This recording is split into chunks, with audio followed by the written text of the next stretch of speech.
नमस्कार, जय Hind. Current affairs की इस सीरीज में एक बार पुनः आप सभी का स्वागत है। आज के इस वीडियो में 7 सितंबर 2024 से संबंधित प्रश्नों को आप देखेंगे, जिसमें बिहार राष्ट्रीय अंतर्राष्ट्रीय तीनों घटनाओं का संग्रह होगा और हमेशा की तरह तमाम जानकारी हम यहाँ पर आपको विस्तृत तौर पर देने वाले हैं। अगर आप इस सीरीज से पहली बार जुड़े हैं तो इस बात का ध्यान रखेंगे, ये सीरीज बिहार के प्रतियोगी परीक्षाओं पर केंद्रित है।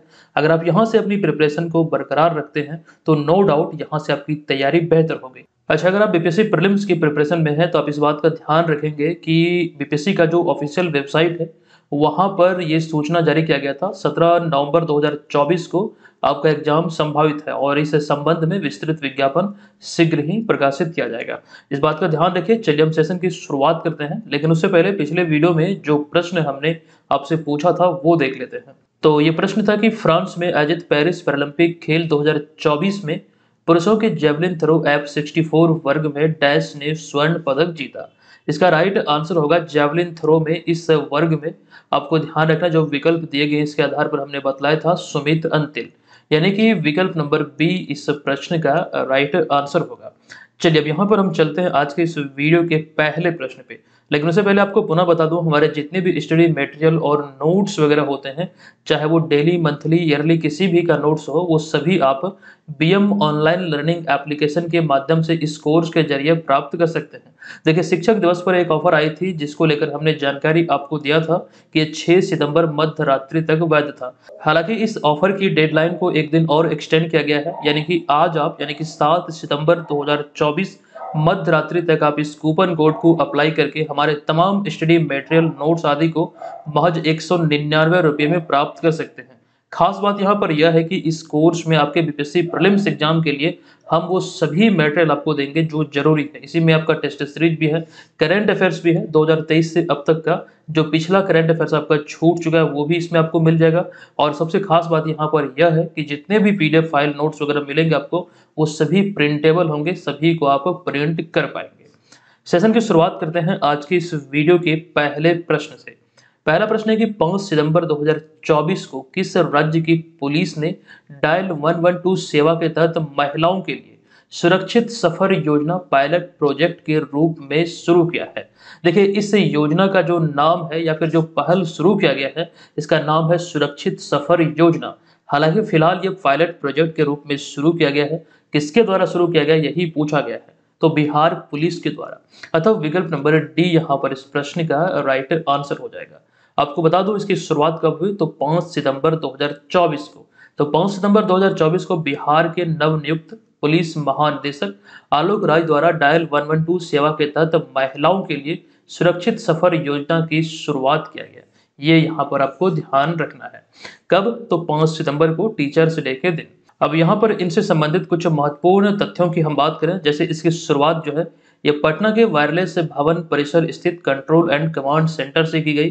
फिलहाल यह पायलट प्रोजेक्ट के तहत 6 जिलों, जिनमें कि भागलपुर, बेगूसराय, मुजफ्फरपुर, पटना, गया और नालंदा में ये शुरू किया गया है। लेकिन आपको ध्यान रखना है, जो बातें कही गई है कि जल्द ही इसे पूरे बिहार में भी लागू किया जाएगा। अब यहाँ पर समझना यह है कि इसके तहत महिलाएं कहीं पर भी किसी भी समय राज्य में सुरक्षित यात्रा कर सकती है। कोई भी महिला अपनी यात्रा डायल 112 के माध्यम से रजिस्टर करा सकती है, जिसके जरिए उनकी पूरी यात्रा को ट्रैक किया जाएगा। पहले जो ये सुविधा थी उस पर कंप्लेन दर्ज होता था, लेकिन अब यहाँ पर जो चीजें एकदम नए तरह से किया जा रहा है, नया जो पहल है, इसमें अब यात्रा को ट्रैक भी किया जाएगा। आपको बता दूं कि बिहार सरकार के अनुसार बिहार देश का तीसरा राज्य है जिसने इस प्रकार की सुविधा या फिर इस प्रकार का पहल उपलब्ध कराया है। तो इस तरह से अपना बिहार इस तरह की सुविधा देने वाला तीसरा राज्य है। अच्छा, एक बात और, यहाँ पर बिहार पुलिस की बात हो रही है तो आपको ये जानकारी दे दूं कि 30 अगस्त 2024 को आलोक राज को RS भट्टी यानी कि राजविंदर सिंह भट्टी के स्थान पर बिहार का नया पुलिस महानिदेशक यानी कि डीजीपी अर्थात डायरेक्टर जनरल ऑफ पुलिस नियुक्त किया गया है। आप इन्हें आलोक राज को इस तस्वीर में देख रहे हैं और जो ये शख्स आपको दिख रहा है यही है बिहार के इससे पहले यानी कि पूर्व डीजीपी कौन, तो RS भट्टी। ये यहाँ पर ध्यान रखिएगा।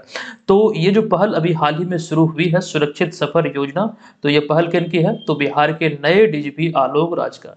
ठीक है, ये तमाम बातें ध्यान रखिए। फिलहाल इतनी ही जानकारी है, हम यहाँ पर आगे चलेंगे। अच्छा, एक बात और बतला दूं कि डायल 112 सेवा देने में काफ़ी दिनों से, काफ़ी समय से बेगूसराय अभी राज्य में जिलों की श्रेणी में अव्वल है। इस बात को ध्यान रखिएगा। चलिए फिलहाल यहाँ पर हम चलते हैं अगले प्रश्न पे। तो अब यहाँ पर हमारा दूसरा प्रश्न है कि बिहार लेनिन के नाम से जाने जाने वाले किस महान भारतीय क्रांतिकारी नेता का हाल ही में 5 सितंबर 2024 को पुण्यतिथि मनाई गई है। देखिए बहुत ही आसान सवाल है, फिलहाल हमने इस सीरीज में शामिल किया है। तो देखिए यहाँ पर बिहार लेनिन की बात करें, इस नाम से कौन जाने जाते हैं? जो विकल्प आपको दिख रहा है इनमें से जो राइट आंसर होगा वो होगा विकल्प नंबर सी, यानी कि बाबू जगदेव प्रसाद। सी नंबर यहाँ पर इस प्रश्न का राइट आंसर होगा। आप इन्हें यहाँ पर तस्वीर में भी देख सकते हैं, इनकी ये स्टेचू है। देखिए 5 सितंबर 2024 को बिहार लेनिन के नाम से प्रसिद्ध बाबू जगदेव प्रसाद की पुण्यतिथि मनाई गई है। कब? तो 5 सितंबर 2024 को। आपको ध्यान रखना है, क्रांतिकारी राजनेता बाबू जगदेव प्रसाद का जन्म 2 फरवरी 1922 को जहानाबाद में हुआ था। हालांकि उनका निधन हुआ 5 सितंबर 1974 को। एक पॉइंट इनसे संबंधित जो मुझे इंपॉर्टेंट लगा वो ये है कि 25 अगस्त 1967 को शोषित दल नाम से अपनी एक पार्टी का उन्होंने गठन किया था। तो फिलहाल यहाँ पर इतनी जानकारी है, ये तमाम बातों को ध्यान रखिए। और खास जो जानकारी यहाँ पर यह है कि बिहार लेनिन नाम से प्रसिद्ध है। चलिए फिलहाल अब चलते हैं अगले तीसरे प्रश्न पे। ये तीसरा प्रश्न है कि हाल ही में 3 सितंबर 2024 को महिला और बाल विकास मंत्रालय को किस पहल के लिए राष्ट्रीय ई गवर्नेंस पुरस्कार 2024 के तहत गोल्ड पुरस्कार से सम्मानित किया गया? देखिए यहाँ पर अगर हम बात करें महिला और बाल विकास मंत्रालय की, इसकी किस पहल को ये पुरस्कार दिया गया, यानी कि ई गवर्नेंस पुरस्कार 2024 में जो गोल्ड मेडल मिला है किस पहल के लिए मिला है? तो इस पहल का नाम है पोषण ट्रैकर, यानी कि विकल्प नंबर सी इस प्रश्न का राइट आंसर हो जाएगा। देखिए इसको लेकर मैं आपको जानकारी दे दूं कि ई गवर्नेंस 2024 के लिए 16 राष्ट्रीय पुरस्कार 3 से 4 सितंबर 2024 को मुंबई में ई गवर्नेंस पर 17वें राष्ट्रीय सम्मेलन के दौरान प्रदान किए गए। कुल मिला के 16 राष्ट्रीय पुरस्कार प्रदान किया गया है। ठीक है, ये इसका 27वां संस्करण है इस सम्मेलन का ई गवर्नेंस पर। तो कंप्लीट जो सूची है वो आपको हम दिखलाएंगे, लेकिन उसमें से जो हमने बात किया है महिला एवं बाल विकास मंत्रालय के बारे में, तो इसको पोषण ट्रैकर पहल के लिए ई गवर्नेंस 2024 का जो स्वर्ण जो पुरस्कार है वो दिया गया है, जो खास करके यहाँ पर उसी का वर्णन हमने किया है, गोल्ड से सम्मानित किया गया। देखिए यहाँ पर हम पोषण ट्रैकर पहल की बात करें तो यह पुरस्कार सरकारी प्रक्रिया की पुनर्रचना और डिजिटल बदलाव के लिए दिया गया है। और साथ साथ आपको ये भी ध्यान रखना है, पोषण ट्रैकर बच्चों के पोषण विकास की वास्तविक समय निगरानी और मूल्यांकन के साथ बच्चों के लिए स्वस्थ भविष्य सुनिश्चित करता है। ये इन सभी मतलब क्षेत्रों पर कार्य करती है। तो ये आपको ध्यान रखना है, इसी के सफल संचालन के लिए अभी हाल ही में ये महिला एवं बाल विकास को सम्मानित किया गया है। अच्छा, इसके अतिरिक्त यहाँ पर एक ये वाला भी इम्पोर्टेंट है कि वाराणसी में शुरू की गई लैब मित्र पहल को राष्ट्रीय ई गवर्नेंस सम्मेलन 2024 में राष्ट्रीय ई गवर्नेंस गोल्ड अवार्ड से सम्मानित किया गया। हालांकि यहाँ पर ध्यान दीजिएगा, हमने आपको क्या बतलाया कि 16 राष्ट्रीय पुरस्कार वितरित किया गया या फिर प्रदान किया गया है। तो इन 16 में से केवल 2 की ही जानकारी यहाँ पर आप देख रहे हैं। अब यहाँ पर अगले स्लाइड में कंप्लीट वो जानकारी है जो अवार्ड दिया गया है। इनमें से जो 2 मुझे इंपॉर्टेंट लगा यहाँ पर हमने आपको बतला दिया है। हालांकि आपको ये पूरा पढ़ना है, यहाँ पर हो सकता है कि आपको वीडियो में छोटा छोटा दिख रहा होगा शायद, लेकिन पीडीएफ फाइल जो आपको मिलेगा वहाँ पर ये क्लियर दिखेगा। आप उसको बेहतरीन तरीके से पढ़ेंगे, याद रखेंगे। इनमें 2-3 जो है ये बहुत ही ज़्यादा मुझे इंपॉर्टेंट यहाँ पर लग रहा है। ठीक है, फिलहाल इसको ध्यान रखिएगा। ये 27वां संस्करण का जो विजेता सूची है वो यहाँ पर आप देख रहे हैं। अब यहाँ पर हमारा अगला चौथा प्रश्न है कि हाल ही में फिक्की यंग लीडर्स अवार्ड्स 13 श्रेणियों में प्रदान किया गया। बताएं कि इसके तहत FICCI young leader best company award 2024 से किसे सम्मानित किया गया है? देखिए कंप्लीट वो जानकारी हम आपको देने वाले हैं इस अवार्ड से संबंधित। देखिए यहाँ पर फिलहाल जो प्रश्न पूछा गया है, प्रश्न का जो राइट आंसर है, जो इसमें आपको ध्यान रखना, FICCI young leader best company award जो मिला है ये रिलायंस जियो को दिया गया, अर्थात विकल्प नंबर सी इस प्रश्न का राइट आंसर होगा। देखिए कुल मिला के बात करें तो फिक्की यंग लीडर अवार्ड 2024 जो पहला संस्करण है इसका, ये भी आपको ध्यान रखना, पहला संस्करण जो है 13 श्रेणियों में विजेताओं को सम्मानित किया गया। और इसके तहत आपको ध्यान रखना, बेस्ट उद्यमी का जो पुरस्कार मिला ये अमन गुप्ता को मिला।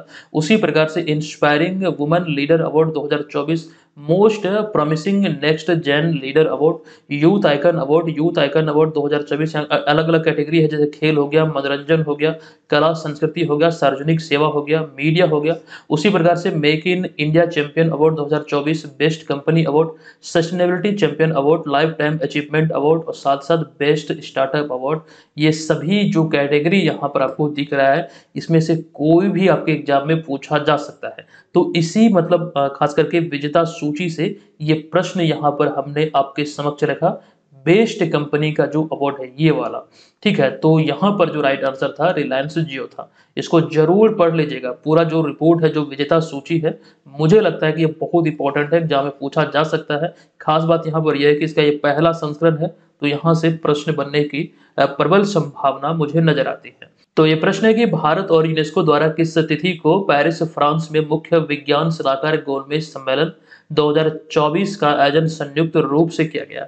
देखिए, जो आयोजन तिथि है यह है 6 सितंबर 2024। अतः विकल्प नंबर ए इस प्रश्न का राइट आंसर हो जाएगा। आपको बता दूं कि मुख्य विज्ञान सलाहकार गोलमेज सम्मेलन का जो 2024 संस्करण है, ये 6 सितंबर 2024 को यूनेस्को के फ्रांस के पेरिस स्थित मुख्यालय में आयोजित किया गया। ये आपको यहाँ से ध्यान रखना है। कुछ बातों की अगर हम यहाँ पर और भी पॉइंट की अगर बात करें, तो यह गोलमेज सम्मेलन भारत सरकार के प्रधान वैज्ञानिक सलाहकार कार्यालय और यूनेस्को द्वारा संयुक्त रूप से आयोजित किया गया। और इस गोलमेज सम्मेलन में कुल 28 देशों के प्रतिनिधि मंडल ने भाग लिया था। तो ये जो सम्मेलन था भारत और यूनेस्को की तरफ से आयोजित हुआ, कहाँ पर, तो पेरिस में। ठीक है, फिलहाल यहाँ से इतनी सारी जानकारी जो डायरेक्ट है, जो आपको ध्यान रखना है। लेकिन गोलमेज सम्मेलन की बात हुई है, जो राउंड टेबल जो सम्मेलन होते हैं, गोलमेज सम्मेलन जो होते हैं, उसको लेकर अगर हम बात करें, तो यहाँ पर मुझे एक जानकारी आपको देना ऐसा उचित लग रहा है। देखिए, इस वाले पॉइंट को देखिएगा, क्योंकि यहाँ से पहले आपके एग्जाम में प्रश्न बन चुके हैं। हम विस्तृत तौर पर आपको तमाम बातें बतलाने वाले हैं, ध्यान से सभी को देखिएगा। देखिए, ब्रिटिश भारत में नमक सत्याग्रह के कारण अंग्रेजों को, यानी कि इसके पश्चात नमक सत्याग्रह जो आंदोलन हुआ था, उसके पश्चात जो गांधी जी के नेतृत्व में था, इसके पश्चात अंग्रेजों को यह एहसास हुआ कि अब उनका राज बहुत दिन तक भारत में नहीं टिक सकेगा अगर वो भारतीयों को सत्ता में हिस्सा नहीं देते हैं। तो इसी चीज को ध्यान में रखते हुए ब्रिटिश सरकार ने लंदन में 1930-32 के मध्य 3 गोलमेज सम्मेलन आयोजित किया था। तो ये कब आयोजित हुआ था, तो 1930-32 के बीच लंदन में आयोजित हुआ था। अच्छा, यहाँ पर ये जो तस्वीर आप देख रहे हैं, ये तस्वीर द्वितीय गोलमेज सम्मेलन का है, क्योंकि यहाँ पर जो आपको शख्स दिख रहा है, राष्ट्रपिता महात्मा गांधी, ये द्वितीय गोलमेज सम्मेलन में भाग लिए थे। तो ये तस्वीर शायद द्वितीय गोलमेज सम्मेलन की ही है, क्योंकि गांधी जी जो भाग लिए थे द्वितीय गोलमेज सम्मेलन में ही भाग लिए थे।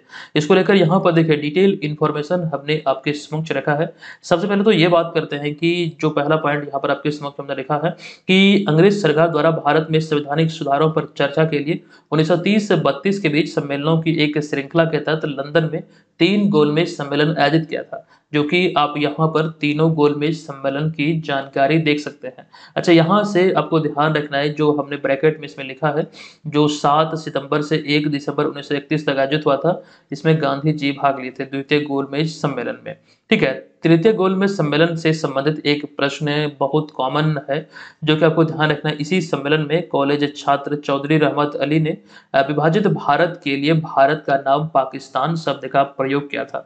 यह प्रश्न ऑलरेडी पूछा हुआ है कि पाकिस्तान शब्द का जो प्रयोग था पहले किसके द्वारा किया गया था, तो चौधरी रहमत अली के द्वारा। उस समय वे एक कॉलेज छात्र थे, ये ध्यान रखिएगा। तो तीनों सम्मेलन को लेकर जो तिथि है, जो अवधि है, वो यहाँ पर आपके समक्ष हमने रख दिया है। अच्छा, परीक्षा उपयोगी तथ्यों में कुछ और भी पॉइंट की बात करें जहां से रिपीटेड मोड में आपके एग्जाम में प्रश्न बने हैं, जैसे कि इसमें देखिएगा, प्रथम गोलमेज सम्मेलन की शुरुआत हुई थी 12 नवंबर 1930 को लंदन में। इसमें कांग्रेस ने भाग नहीं लिया था, बहुत इंपॉर्टेंट पॉइंट है। देखिए, दूसरा पॉइंट है गांधी इरविन समझौता 1931 के पश्चात कांग्रेस ने द्वितीय गोलमेज सम्मेलन में भाग लिया था तथा कांग्रेस की ओर से गांधी जी दूसरे गोलमेज सम्मेलन में भाग लिए थे। इंपॉर्टेंट पॉइंट है। तीसरा पॉइंट है कि महात्मा गांधी जब द्वितीय गोलमेज सम्मेलन में या फिर सभा में भाग लेने लंदन गए थे, तो वे किंग्सले हॉल में ठहरे थे, ये यहाँ पर आपको ध्यान रखना है। नेक्स्ट पॉइंट है कि डॉक्टर भीमराव अंबेडकर भारत की तरफ से तीनों गोलमेज सम्मेलन में भाग लिए थे। द्वितीय गोलमेज सम्मेलन में कांग्रेस के एक प्रतिनिधि के रूप में भाग लेने के लिए महात्मा गांधी बम्बई से, उस समय मुंबई का नाम बम्बई था, तो बम्बई से लंदन एसएस राजपूताना नामक पानी के जहाज यानी कि पनजहाज से गए थे। इतनी सारी जानकारी जो है यहाँ पर आपको ध्यान रखना है, एग्जाम में बने हैं यहाँ से प्रश्न और आने वाले समय में भी प्रश्न बनेंगे। अच्छा, इतनी सारी जो जानकारी हम आपको देते हैं डेली बेसिस पर, किसी ना किसी टॉपिक पर हम चर्चा विस्तार से करते हैं ताकि आपको भरपूर हेल्प मिले। आप एग्जाम में अगर वहां से प्रश्न बने तो अच्छी तरीके से आप उसको हल करके आए। ये प्रयास हमारा आपको कैसा लगता है कृपया आप लोग जरूर बताएं कीजिए। आप लोगों को अगर वीडियो पसंद आता है तो अपने दोस्तों सहपाठियों के बीच इसे जरूर शेयर कीजिए। हमारे बारे में जरूर बताइए, खास करके वैसे लोगों को जो बिहार में आयोजित होने वाली प्रतियोगी परीक्षाओं की प्रिपरेशन में है। ठीक है, ये जरूर ध्यान रखिएगा। ठीक है, अब यहाँ पर हम चलते हैं अगले प्रश्न पे। देखिए, छठा प्रश्न है कि निम्नलिखित में से किस भारतीय शहर में 11 से 13 सितंबर 2024 तक ग्रीन हाइड्रोजन पर अंतरराष्ट्रीय सम्मेलन का दूसरा संस्करण आयोजित किया जाएगा। देखिए, इसका राइट आंसर होगा विकल्प नंबर डी, यानी कि राष्ट्रीय राजधानी नई दिल्ली में। देखिए, यहाँ पर आपको जानकारी दे दूं कि ग्रीन हाइड्रोजन पर दूसरा अंतरराष्ट्रीय सम्मेलन 11 से 13 सितंबर 2024 तक भारत मंडपम नई दिल्ली में आयोजित किया जाएगा। और इस आयोजन का जो मुख्य उद्देश्य है, यह भारत में ग्रीन हाइड्रोजन मिशन को गति प्रदान करना है। ये जो आयोजित होगा इसी महीने में 11 से 13 तारीख के बीच आयोजित होगा। ये भारत मंडपम वही है जहां पर G20 का 18वां शिखर सम्मेलन हुआ था, प्रगति मैदान नई दिल्ली में। ठीक है, ये यहाँ पर आपको ध्यान रखना है। अच्छा, ग्रीन हाइड्रोजन मिशन की बात हो रही है तो एक बात आपको ये बता दूं कि 4 जनवरी 2023 को प्रधानमंत्री नरेंद्र मोदी की अध्यक्षता में केंद्रीय मंत्रिमंडल ने राष्ट्रीय हरित हाइड्रोजन मिशन को मंजूरी दिया था।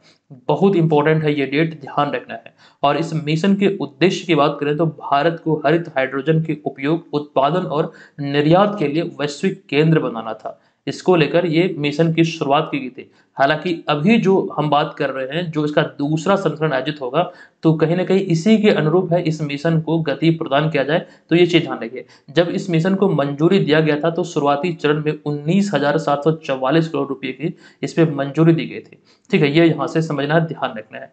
आगे बढ़ते हैं, बात हो रही है हरित हाइड्रोजन की, तो सबसे पहला पॉइंट यही आपको ध्यान रखना है, इसका रासायनिक सूत्र GH2, जो कि नवीनकरणीय ऊर्जा या फिर निम्न कार्बन शक्ति से उत्पन्न हाइड्रोजन को कहते हैं। जो कि अगर हम हरित हाइड्रोजन की बात करें या फिर ग्रीन हाइड्रोजन की बात करें तो यह एक स्वच्छ ऊर्जा स्रोत है। ये एक प्रकार से अब तक का जो ज्ञात ऊर्जा के स्रोत है उनमें से सबसे स्वच्छ माना गया है।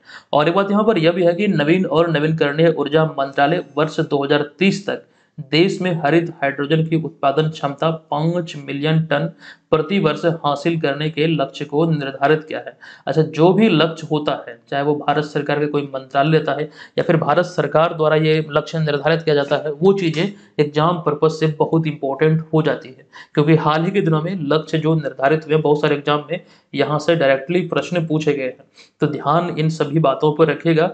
और एग्जाम अभी तो आपका नजदीक है तो रिवीजन बहुत जरूरी हो जाएगा, क्योंकि इतना दिन आपने पढ़ा है तो वो मायने नहीं रखेगा। मायने ये रखेगा कि आपके दिमाग में कितनी सारी चीजें हैं, कितनी चीजें आपको याद है। देखिए, याद आपको लगभग हर चीजें होगा जो आपने पढ़ा है। अगर उसे समय निकाल के एक सिस्टमेटिक वे में अगर रिवीजन दे देते हैं तो सोने पे सुहागा हो जाएगा, वो चीजें एकदम से अपडेट हो जाएगी। इस चीज को ध्यान रखिएगा। एग्जाम का जो तिथि है वो नजदीक है और अपने अंदर ही अंदर आप इसका एक प्रकार से शेड्यूल तैयार कीजिए कि रिवीजन आपको किस प्रकार देना है। देखिए, यहाँ पर हमारा अगला 7वां प्रश्न है कि पेरिस पैरालंपिक 2024 में महिलाओं के 400 मीटर T20 स्पर्धा में किस भारतीय एथलीट ने कांस्य पदक यानी कि ब्रॉन्ज मेडल जीतकर देश को गौरवान्वित किया है? तो इनका नाम क्या है? तो दीप्ति जीवन जी, यानी कि विकल्प नंबर ए इस प्रश्न का राइट आंसर है। इन्हें आप यहाँ पर इस तस्वीर में देख सकते हैं। आपको बता दूं कि पेरिस पैरालंपिक खेल का जो आयोजन है ये 28 अगस्त को शुरू हुआ है, 8 सितंबर 2024 तक ये आयोजित होगा। और इसमें महिलाओं की 400 मीटर T20 रेस स्पर्धा में दीप्ति जीवन जी ने कांस्य पदक जीतकर देश को गौरवान्वित किया। ये रहने वाली है कहाँ की? तो आंध्र प्रदेश के वारंगल जिले की रहने वाली है। अच्छा, अगर हम बात करें पेरिस ओलंपिक या फिर पैरालंपिक की, तो इसका जो शुभंकर है, जैसे कि पेरिस ओलंपिक का शुभंकर था ओलंपिक फ्रिज, उसी प्रकार से पैरालंपिक का है पैरालंपिक फ्रिज। अच्छा, पेरिस ओलंपिक को लेकर बहुत सारी जानकारी हमने आपको दिया था। अभी आपके स्क्रीन पर ये तमाम जो जानकारी है, इसको थोड़ा-सा वीडियो को पॉज़ करके पढ़ लीजिए। चूँकि एक बहुत बड़ा इवेंट है खेलों की दुनिया में, ये सबसे बड़ा इवेंट आप बोल सकते हैं और यहाँ से प्रश्न बनना स्वाभाविक है। बहुत सारी जानकारी आपके समक्ष है, ये तमाम बातों को ध्यान रखिए। जब पैरालंपिक जो है अभी चल रही है, जो समाप्त हो जाएगा, तब भी हम इसको लेकर आपको जानकारी ज़रूर देंगे। फिलहाल ये ओलंपिक से संबंधित है, कल ही हमने विस्तृत तौर पर इसमें चर्चा किया है, तो आज हम इसे स्किप करते हुए आते हैं 8वें प्रश्न पे।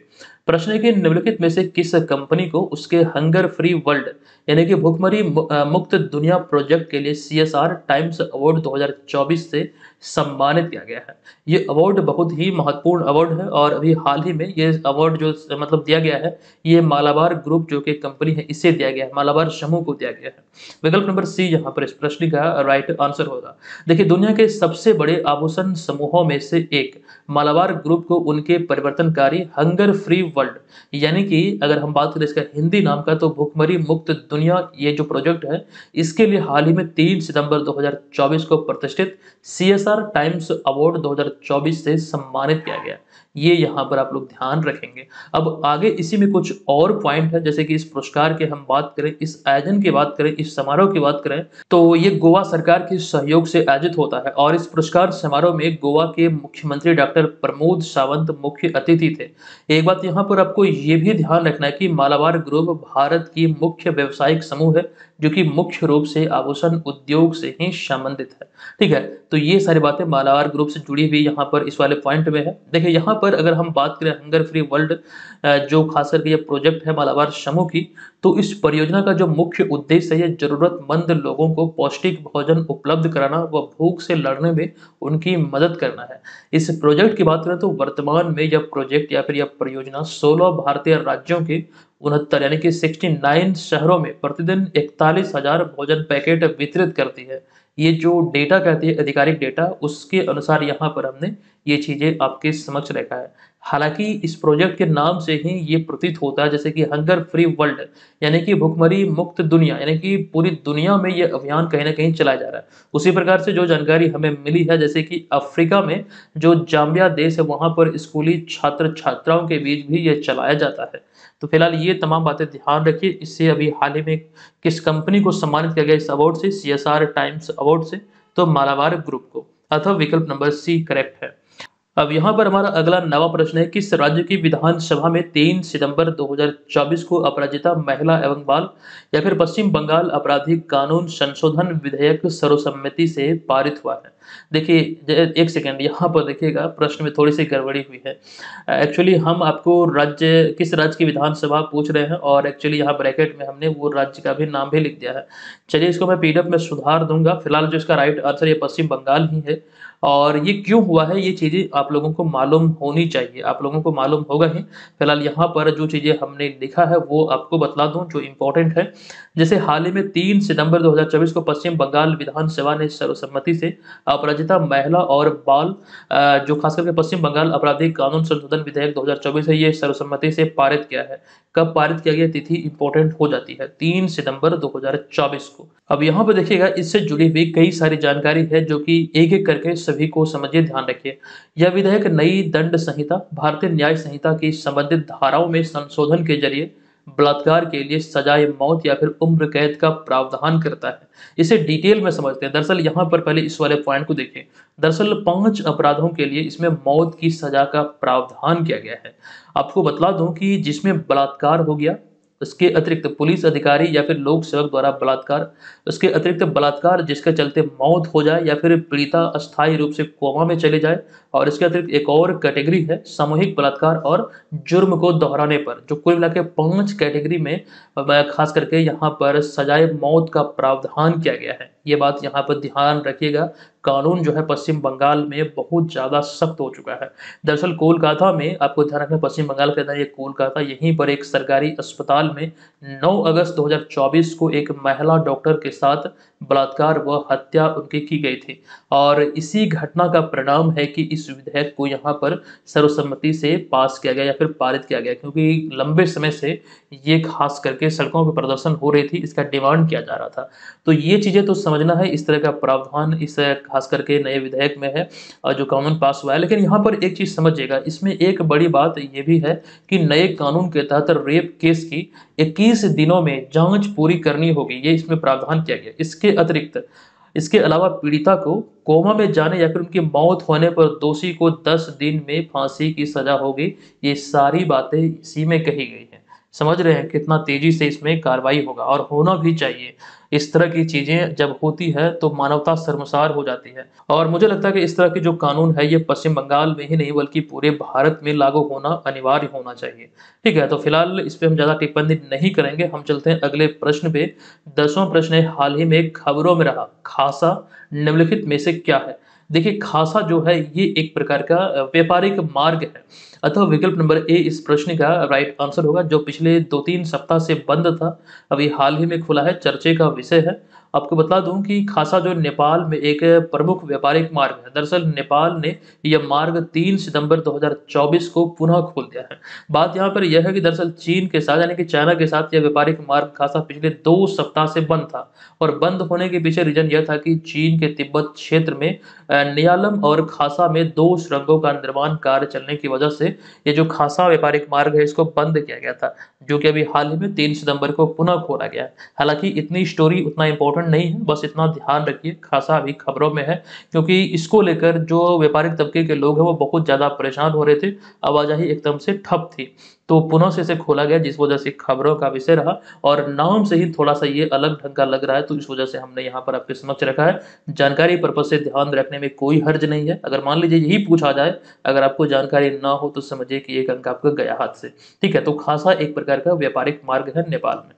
चलिए यहाँ पर हम चलते हैं आगे अगले प्रश्न पे। 11वां प्रश्न है कि किस भारतीय शहर में 5 से 6 सितंबर 2024 को ग्लोबल आर्टिफिशियल इंटेलिजेंस शिखर सम्मेलन 2024 का आयोजन किया गया है? तो ये अभी तेलंगाना के हैदराबाद में किया गया है, अतः विकल्प नंबर बी इस प्रश्न का राइट आंसर होगा। यहाँ पर देखिए वही चीज हमने लिखा, 5 से 6 सितंबर को यानी कि 2 दिवसीय ग्लोबल आर्टिफिशियल इंटेलिजेंस शिखर सम्मेलन 2024 का आयोजन कहाँ किया गया? तो हैदराबाद में, तेलंगाना के हैदराबाद में। और आपको ध्यान रखना है इस वर्ष जो इसका विषय था एआई को सबके लिए अनुकूल बनाना, ये इसका 2024 का निर्धारित थीम है। नेक्स्ट आते हैं 12वें प्रश्न पे। प्रश्न है, 4 सितंबर 2024 को राष्ट्रपति द्रौपदी मुर्मू द्वारा महाराष्ट्र में कहां विश्व शांति बुद्ध विहार का उद्घाटन किया गया? तो महाराष्ट्र के लातूर जिले में किया गया, अतः विकल्प नंबर बी इस प्रश्न का राइट आंसर होगा। अब चलिए चलते हैं आज के इस वीडियो के प्रश्न पे। प्रश्न है कि राष्ट्रपति द्रौपदी मुर्मू द्वारा 5 सितंबर 2024 को शिक्षक दिवस के अवसर पर बिहार के डैश शिक्षकों को राष्ट्रीय शिक्षक पुरस्कार से सम्मानित किया गया। इसको लेकर विस्तृत इंफॉर्मेशन हमने आपको दिया है। बिहार से कितने शिक्षक को सम्मानित किया गया, पूरे भारत से कितने शिक्षकों को सम्मानित किया गया, ये डिटेल जानकारी आपको दी गई है। आप कमेंट बॉक्स में जाइए, हमें विस्तृत तौर पर अवश्य बतलाइए। और जो हमने आपको अभी थोड़ी देर पहले जानकारी दिया था, जो ऑफर आया था वो एक दिन और एक्सटेंड किया गया है, यानी कि आज इसका लाभ उठा पाएंगे। 6 से बढ़ाकर 7 सितंबर किया गया है। आप इस कूपन कोड को अप्लाई करते हुए मौज 199 रुपये में हमारे तमाम मटेरियल का लाभ उठा सकते हैं। चलिए हम मिलते हैं आपसे नेक्स्ट वीडियो में, तब तक के लिए धन्यवाद। जय हिंद।